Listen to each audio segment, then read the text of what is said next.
Last time in Denver, it was Justin Bergman that got the victory over Tom Cousins, who will walk away with the title and the trophy here in Louisville. It's Tom Cousins with the opening break, and Simon Webb and Stephen Wyatt with you for the final. We've been with you all day long, and Stephen, I think, is it fair to say we've seen both players play some unbelievably good pool today? But I think if we go just on the semi-final performances, maybe Tom's just was a bit flat. He didn't play his best game in the semis for whatever reason. Didn't find his rhythm. He said he wasn't feeling great, but Justin's just played all but lights out in that semi-final.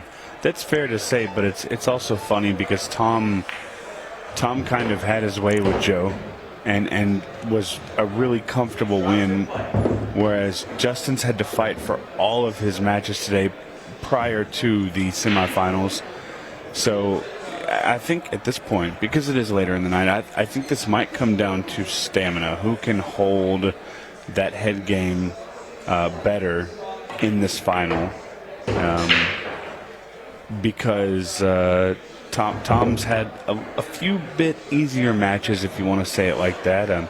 He hasn't had as many close calls other than the 1-6 ball shootout.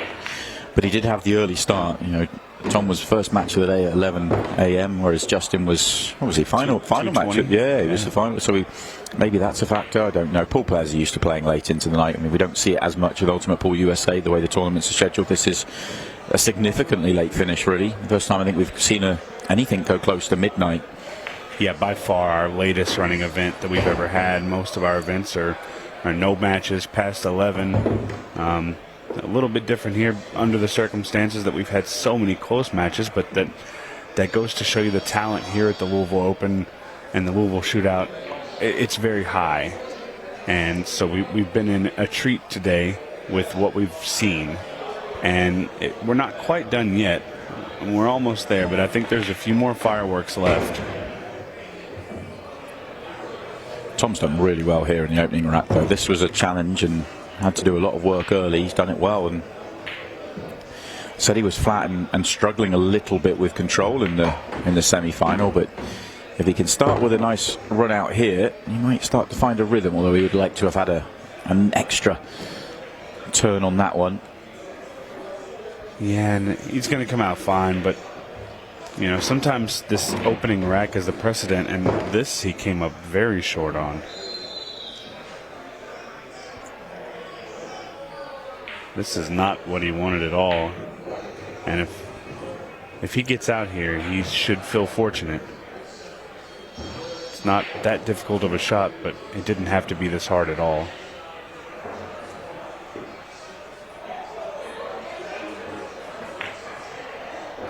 No mistakes with the 8-ball. Missed 2 8-balls in the semi-final against Joe Prince. Back-to-back shots, in fact, but no such issues this time round. Sam Henderson, who set the quickest time, only to be beaten by Tom.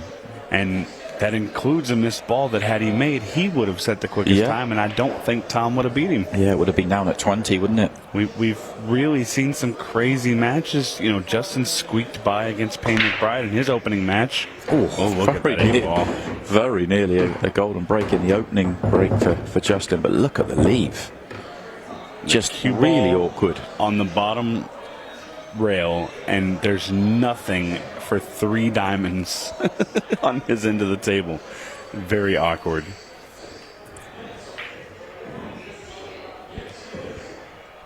The funny thing is, though, even with that awkward break, Justin's got a run here. If he can make this opening shot, he's definitely a favorite to clear this rack out.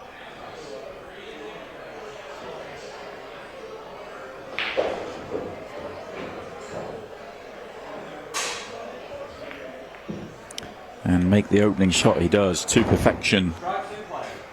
Didn't overhit it, didn't want to let the 5 go into traffic, didn't want the cue ball to go into traffic. Well, and I love history, and I love the fact that I've been here since the beginning.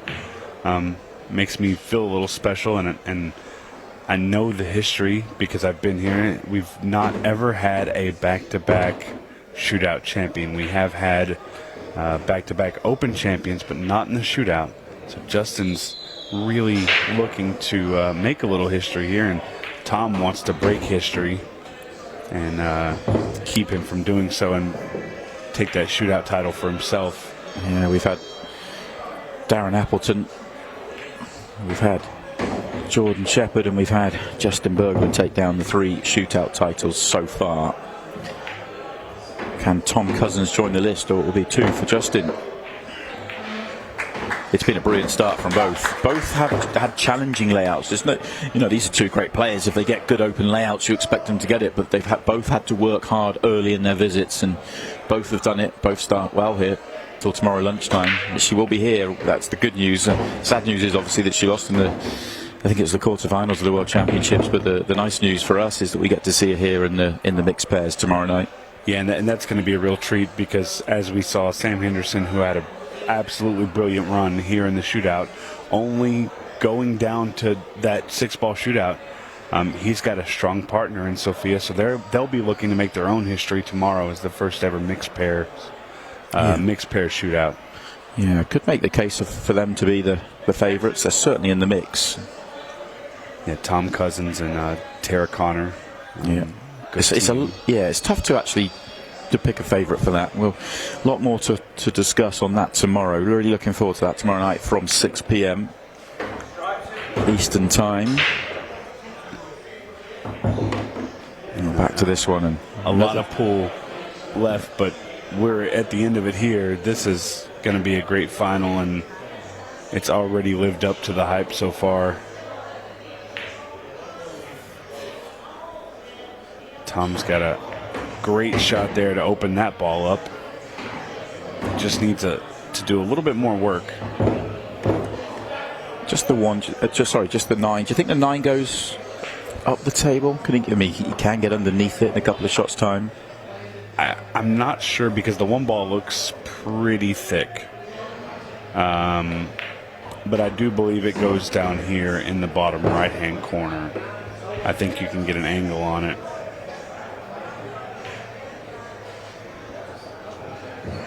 And I feel like if it didn't go, Tom would have already moved to break it out. Yeah.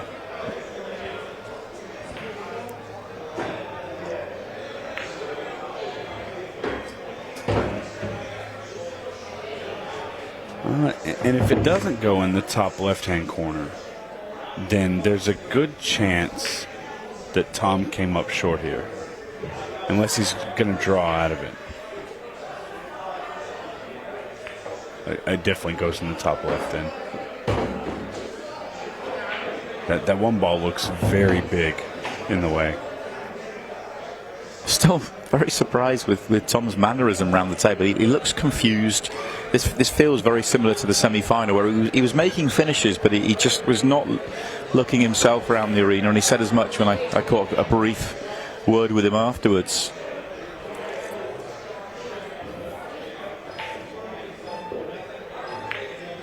For not feeling at his best, he's definitely ran through this rack pretty well. Yeah.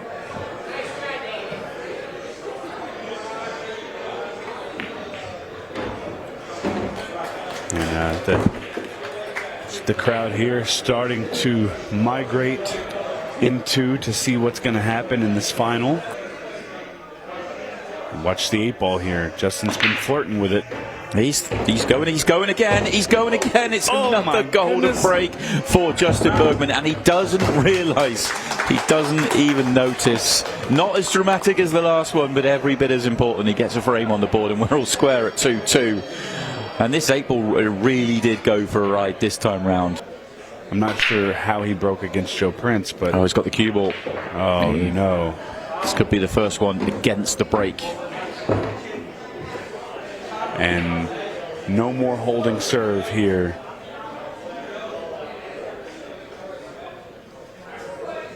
And that was a tough action for the cue ball, because it just kind of got a nasty kiss towards that top corner.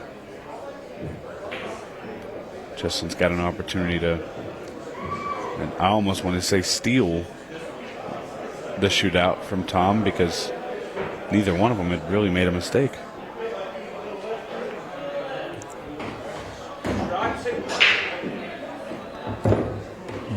potentially big moments in the final.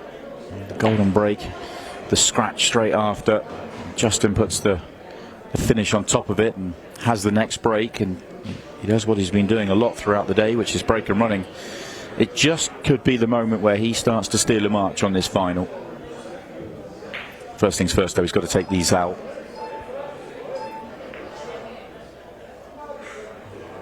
I think we knew the level of play for this final was going to be very, very high, and it's been that so far.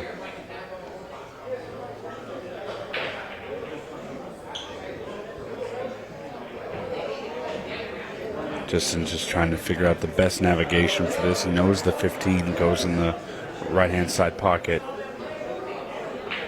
and he knows it goes in the bottom left corner, so he can kind of play around with what he wants to do here. I'm not sure this is his best effort. Scratch to the head, not sure what's happening. Yeah, it's not the end of the world because he has plenty of options, but it's definitely not what he wanted.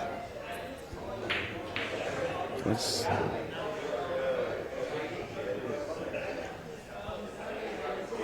going to cut it in the side and trying to leave himself for the 12 ball on the bottom, I think.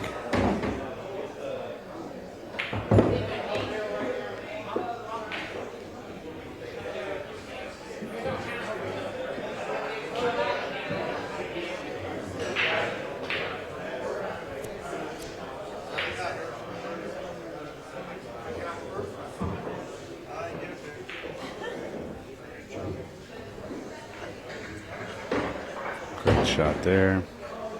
He's giving himself a little bit of angle for the 10 ball. Allows him to come off the side rail and set himself up perfectly on the 9 ball.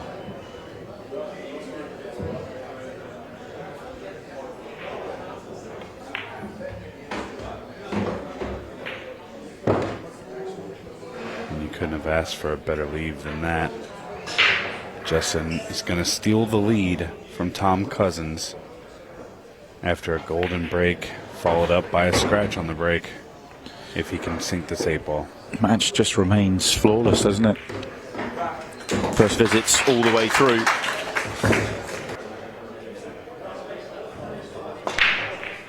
Oh, it is. It is. Oh, I thought he had it again. I thought he had it again. Can you believe it? A little kiss kept it from going into the side pocket. It was tracking for a moment, wasn't it? It's insane.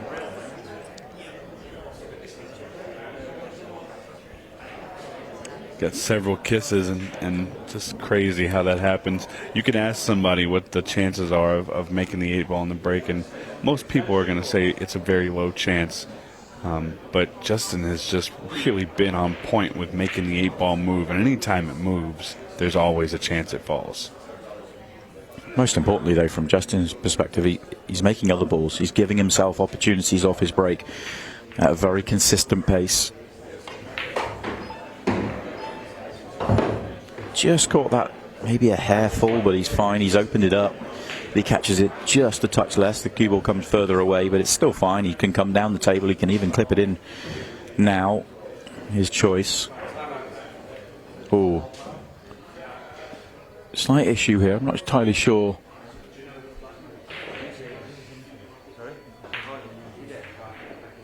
Okay, there's a foul's been called here. Hopefully we get to see this one again. Tom asked Justin, did you know the black moved? And he said yes. So there must have been a foul there. I'm sure we'll have a replay coming in any second to show that. Let's have a look. Yeah. Yeah, just barely.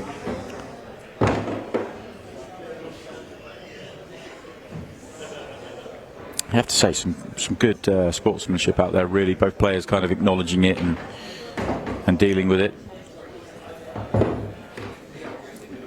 And, you know, the referee staff is great, but they can't always see everything. So it's always good to have class between the players. And it's a huge moment though as well. I mean, yeah. look at the ease in which Tom is going to run this out. You know, this would be Justin doing this without that foul.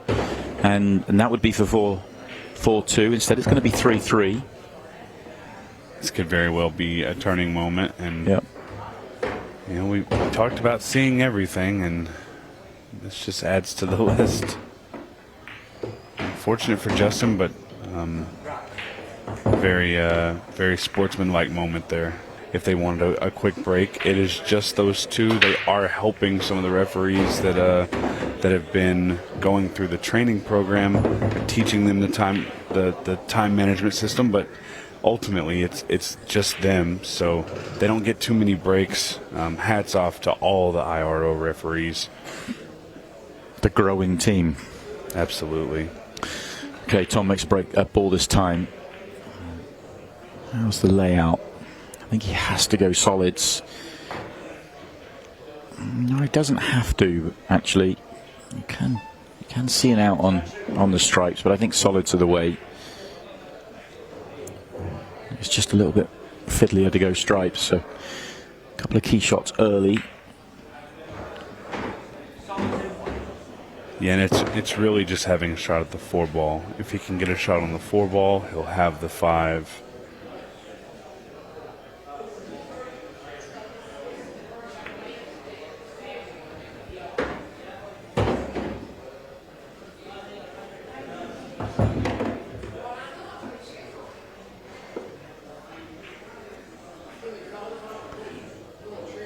You'd think he'd want to come across and try and get somewhere near straight in on the 4 to top left. He's now having a look at it to right centre. It looked like he was eyeballing the 1-ball. I feel like maybe the 7-ball puts him in a better position. But he didn't like it, and his pattern play is absolutely phenomenal, so I'm definitely not second-guessing that one.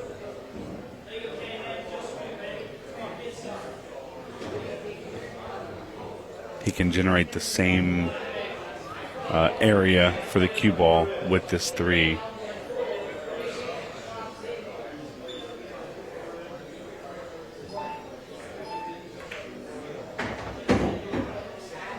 He wants to be semi-straight, and he got it. Very, very, very nice run here for Tom. Just got to navigate that 5-ball. And again, he's going to want to be a little straight on it, because you don't really want to bump the 8-ball if you're going forward. Just a little bit of angle there, and that's perfect.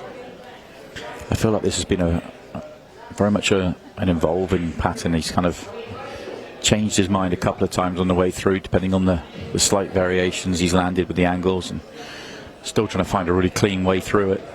That's the beautiful thing about 8-ball, is you can make adjustments as you go. It's not always the best thing to do, but you can do that if needed.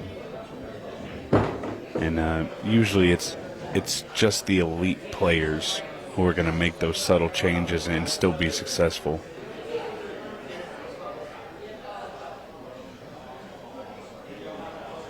Not the best cueing angle there.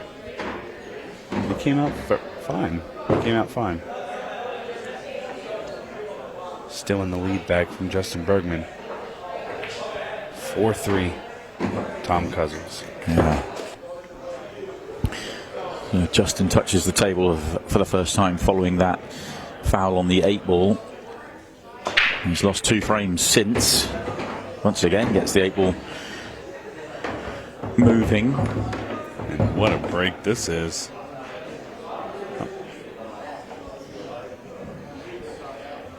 When you break and you take down 3 to 4 balls every single time, you are absolutely doing something right.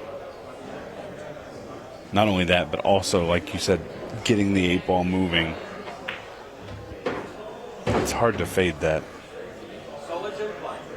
And when we're comparing him to Tom Cousins, who is quite possibly has the best break when it comes to these international 8-ball rules, it's really incredible to see Justin just absolutely smashing the break. Doing everything in a controlled manner, though, hasn't he? Today, it's been powerful, but he's been controlled with it. Got the 8-ball moving. A bit like everything he does out there. He's so pinpoint and controlled with with his cue ball and making the game look easy and like he's enjoying working it out as well. Yeah, and his breaks haven't been the best throughout the event, but I feel like he's always had control of the cue ball, whether he makes the ball or not. And you can break and make 9 balls on the break, but if you're losing your cue ball and sending it all over the place, it's really not that good of a break.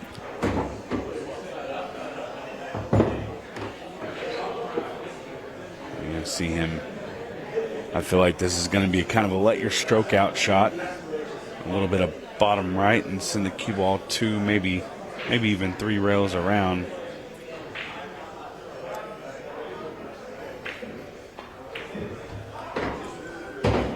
Great visit, this really is. Dealing with the disappointment of what happened 2 frames ago. No problems whatsoever for Justin Bergman. He has just run out another frame. And the US crowd start to cheer him on a little bit. 8 ball moving. Not going to get there, but a ball does. And it's an interesting layout. The reason I'm saying that, does he have a good option as an opener on solids, which I think he'll want to be? Well, maybe the one's a problem though. So how dangerous are the stripes? I suppose the first shot goes well for the stripes. He could deal with the 9. He could go top left and play a little bump into the 9 and get rid of the 7. yeah, I actually like that. Just bump the 9, make the 7 in the side while you're making the 12 ball in the corner. No, changes his mind back to the solids, which was always my first thought. It's just the 9, just the 1 ball. I'm wondering. I wonder what his plan is for the 1. Well, the 1 works in the side if you leave the 7 there, and he's not going to. He's going to bump off it, you'd think. Well, this actually came out pretty well because he still has the ability to use that side pocket to move the 1. He can just play the combo for 1 to 3. He's just got to be able to get to that side of the table. I think he's convinced himself he can use the rail and make the 1 past the 8. He's looked at it a few times, and just knowing Tom, I think he would have dealt with that ball by now. If that he didn't feel he could make it in the corner, it would have gone. He would have been chasing it.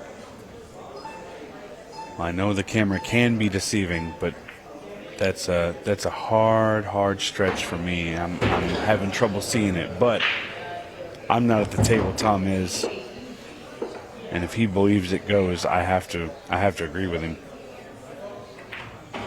Well, he's played on it.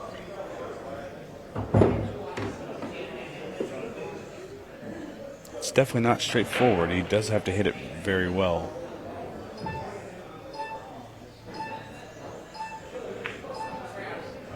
Yeah, just used it all. Very clever. You cannot argue with that.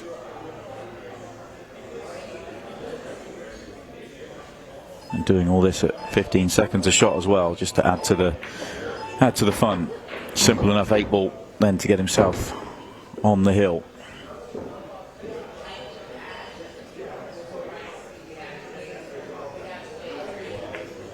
And these two guys have battled before. He hasn't. No, he hasn't. Oh, no. And nothing else, though. Nothing else. And the stripes are really, really in a good spot. Yeah, this is the chance for the title. The way that Tom Cousins has played today, the way that Tom Cousins has played in this match. Does he have a good opener? Yes, I think he does, doesn't he? Does he have to? I don't think the 12 ball, I don't think he can see it. He's okay. He's okay, I'm sure.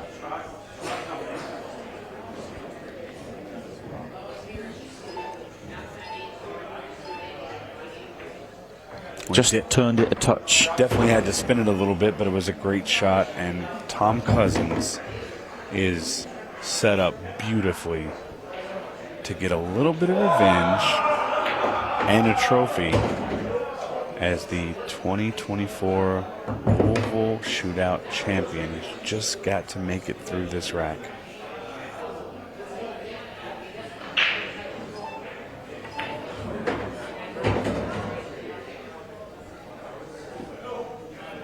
Little rub on the 11 there. Yeah, not quite where he was playing.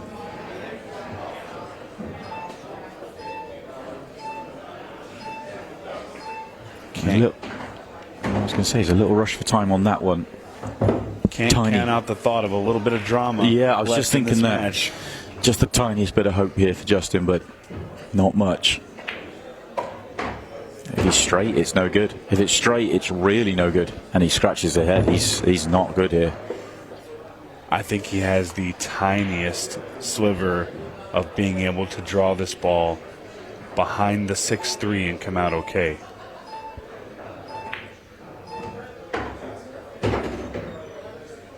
Did he get there? He's okay. He's already looking at the angle. I'm assuming the 8 must go in the same pocket. Yeah, absolutely. I think it does. And he's on it. This 8 ball for the title. Well, there was just a little bit of drama there, but Tom really played it out. And he is going to be the Louisville Shootout champion. Wow, what a match. What a match that is. What a performance from both players. But top cat Tom Cousins has done it again. He is winning all around the world, all games. When it comes to 8-ball pool, he is the man right now, and he adds the Louisville Shootout title to his ever-growing list of achievements. What a performance. We'll hand him the trophy next. Well, welcome back down to the arena for the final time of the Louisville Shootout. It really has been an unbelievable day of drama. 16 players delivered on the table. So many dramatic matches throughout. So many moments we can look back on. And we ended up with a final with 2 of the greatest players around delivering brilliant performances. Let's hear it for both players before we hand out the trophy. Let's bring up Justin Bergman, our runner-up on this occasion. Justin, come up for a few words. Justin, hard luck. A brilliant defence of the title that you won 6-7 weeks ago, but just didn't quite get enough chances there in the final. Oh yeah, he played perfect, and I had a couple bad breaks, and I fouled that one shot. That was, I didn't have a prayer from there. So. I guess it was obviously a brilliant day to run through to the final once again, but it just shows that you just continue to play really good stuff and entertain us with some brilliant pool in this great format. Yeah, I'm trying. Well, congratulations on a great performance. We look forward to seeing you in the Open later today. Yeah, right. 10 a.m. Congratulations. It really was a brilliant performance from Justin all day long, but it also was a brilliant performance from Tom Cousins. Before we hand out the trophy, let's get him up for a few words. Tom, I've done this sort of presentation with you many times. First time in America. You're now winning all around the world in all different styles of game. How pleased to get your first Ultimate Pool USA trophy? Yeah, I mean, I might not look it, but I'm absolutely buzzing, to be fair. Yeah, Justin's a great player, and I know I need a little bit of rub here and there to beat somebody of his class. But yeah, I played well, and luckily he had a dry break, and I got over the line. I guess you knew, because you played him before, that coming into a final of this magnitude and this quality, that it was going to come down to the breaks, and you knew you had to take every chance that came your way. Yeah, that's why I changed my break again to the cut break, and yeah, luckily, I know I went in off one, but I couldn't have asked for much better, really. And you even managed to get the title, winning a 6-ball shootout along the way with probably your quickest time ever. That is definitely my quickest time ever, yeah. Yeah, you know, to win one of these, you need a little bit of luck, and I had it in the 6 red, and I've had the odd bit of luck here and there. So yeah, just over the moon, Simon. I guess you also made a habit of winning doubles. I guess your attention now turns to the Open and maybe a chance to add another trophy. Wow, that would be nice, but yeah, I'll just take one at a time, I think, Simon. One or two. Well, congratulations on another brilliant through. Let's bring out the 2 presidents from Brunswick and from Ultimate Pool USA, Nick Barron and Jordan Chavouche, to hand out the trophy to our champion, Tom Cousins.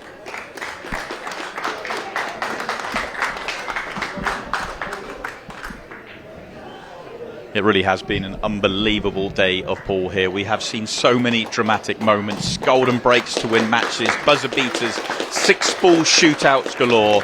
Ended up with the same final that we've seen before, but a different result this time. It is Tom Cousins that walks away with the trophy.